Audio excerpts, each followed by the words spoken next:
안녕하십니까, 공병호입니다. 낙관적인 생각을 갖고 살아간 것은 개인의 정신건강에 상당히 도움이 됩니다. 그러나 낙관이 지나친 나머지 현실이 어떻게 돌아가는지라는 부분에 대해서 무시하거나 또 현실을 직시하지 않거나 그리고 낙관에 지나치게 집착하게 되면 그것은 망상이나 몽상에 사로잡힌 자가 될 수밖에 없죠. 그렇게 되면 실책을 범하게 되고 궁극적으로 어려움을 만나게 됩니다.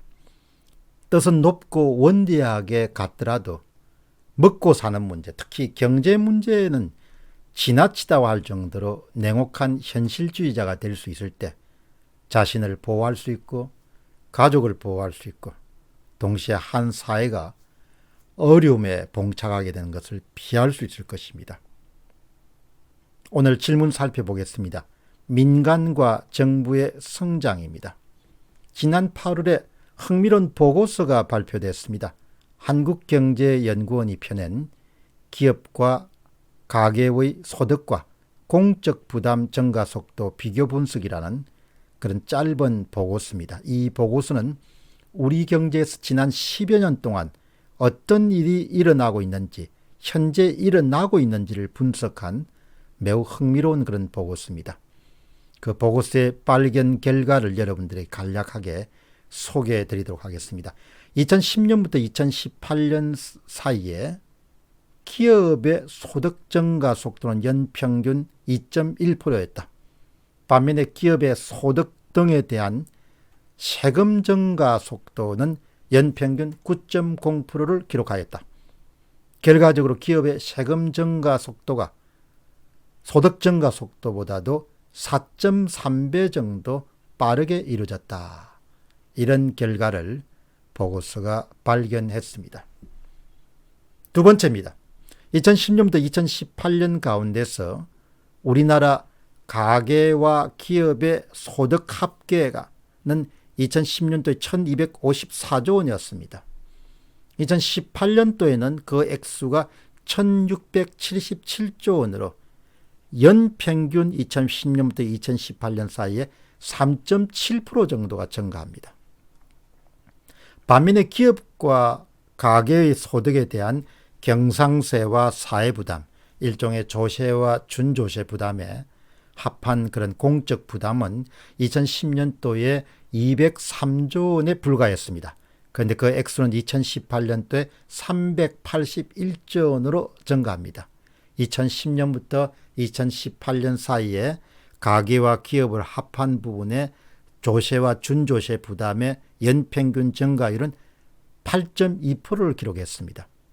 이것을 좀 쉽게 이야기하면 가계와 기업이 합친 민간 영역의 소득 증가는 3.7%다. 반면에 세금 증가율은 8.2%다. 다시 이야기하면 세금 증가 속도가 소득 증가 속도보다도 2.21배 정도 더 빨랐다. 이렇게 볼 수 있겠습니다. 이것을 조금 더 분리해 가지고 그냥 가계만 떼놓고 보시죠. 가계의 경우에는 2010년부터 2018년 사이에 소득 증가율은 연평균 4.6%였습니다. 그런데 세금 증가율은 8.9%였습니다. 조세 부담 증가 속도가 소득 증가 속도보다도 1.9배 빨랐습니다. 그러니까 이 보고서에서 이제 우리가 확인할 수 있는 사실은 실질적으로 증가 속도 면에서 보면 정부 영역이 가장 빠르게 성장해 왔음을 알 수 있습니다. 우리 경제 자체가 정부가 훨씬 더 빨리 성장하는 그런 국가로 점점 더 탈바꿈해 왔고 문재인 정부 들어서는 그것이 훨씬 더 가속도가 붙는 그런 상황이 일어나게 됩니다. 그 결과를 앞에서 말씀드린 결과를 한 번 더 요약하면은 기업은 조세 증가율이 소득 증가율보다 4.3배 빠르고 민간은 조세 증가율이 소득 증가율보다 1.9배 빠르다. 이렇게 정리하면 좋겠습니다. 자, 그러면 예산 증가율을 살펴보는 일도 도움이 될 수가 있는데요. 지난 2016년과 2017년만 하더라도 통상 우리나라의 정부 예산 증가율은 예산 3% 정도에 머물고 있었습니다. 그러나 문재인 정부 들어서는 전례가 없을 정도로 역사적 경험을 우리가 한 번도 경험하지 않을 정도로 정부 예산 증가 속도가 굉장히 가파릅니다. 그 이유는 철학도 있겠지만 일단 재선에 성공해야 되니까 돈을 막 집어주는 겁니다. 2018년도에 전년 대비 예산 증가율은 7.1%였습니다. 늘어난 액수는 28조 3천억이었습니다. 2019년도에는 전년 대비 9.5% 늘어났습니다. 40조 8천억이었습니다. 2020년도에는 9.3%가 늘어났습니다. 이 가운데서 보건복지 예산만 하더라도 181조 6천억입니다. 전년 대비 12.8%가 늘어난 것이죠. 아주 엄청난 액수입니다. 국민소득 증가율이 2%대에 머물고 있는 경제에서 문재인 정부가 들어서서는 2018년, 2019년, 2020년 국가 예산 증가율은 대개 8에서 9%대에 머물고 있습니다. 한 3배 정도 예산을 빠른 속도로 증가시켜 온 거죠. 소득 증가율에 비해서. 결국 경제 주체들이 사용할 수 있는 재원을 정부가 끌어다가 사용하는 일이 아주 빠르게 확산되어 온 것이 바로 문재인 정부다, 그렇게 보시면 되겠습니다. 결국은 경제 주체별로 보면 정부, 가계, 기업 가운데서 정부 부문만 초호황기를 누려왔고 지금도 누리고 있다, 이렇게 볼 수 있습니다. 특히 문재인 정부 들어서서 정부 부문은 유례가 없을 정도로 초호황을 누리고 있습니다.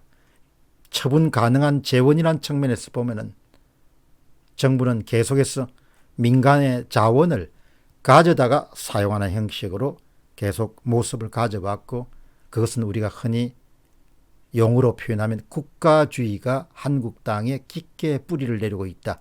국가주의라는 용어로 쓰면 되겠네요. 정부가 주도적으로 자원 배분을 행사하는 것, 자원 배분에 관여하는 것, 자본 부분에 개입하는 것을 바로 우리가 국가주의다, 이렇게 볼 수 있습니다. 자원을 배분하는 데서 민간, 시장이 더 주도적인 역할을 할 때는 국가주의와 완전히 반대편에 있다고 볼 수 있겠죠. 이를 다른 측면에서 보면 한국에는 정부에 기대어서 먹고 사는 사람들의 숫자나 비중이 현저하게 빠르게 늘어나고 있다. 이들을 먹여 살리기 위해서는 생산적 활동에 종사하는 사람들에게 세금 부담이 점점 가중되고, 생산적 활동에 종사하는 사람들의 세금 부담이 늘어나니까 자연스럽게 생산적 활동을 줄여나가는 겁니다. 정부는 포퓰리즘, 대중영합주의, 표를 얻기 위해서, 계속해서 장기 집권을 하기 위해서 계속해서 표를 가진 사람들에게 돈을 푸는 겁니다. 그만큼 점점 세금에 의존해서 살아가는 사람들의 숫자를 마구잡이로 늘리는 것이 바로 문정부가 가장 잘하는 일 가운데 하나입니다. 이를 다른 시각에서 또 보면은 더욱더 생산적인 용도로 활용될 수 있는 한 국가의 희소한 자원을 정부가 가져다가 비생산적이고 비효율적인 그런 용도로 활용되는 그런 자원의 절대량이 크게 늘어나고 있다, 이렇게 보면 좋겠습니다. 이런 과정에서 필연적으로 자원의 낭비가 일어날 수밖에 없는 거죠.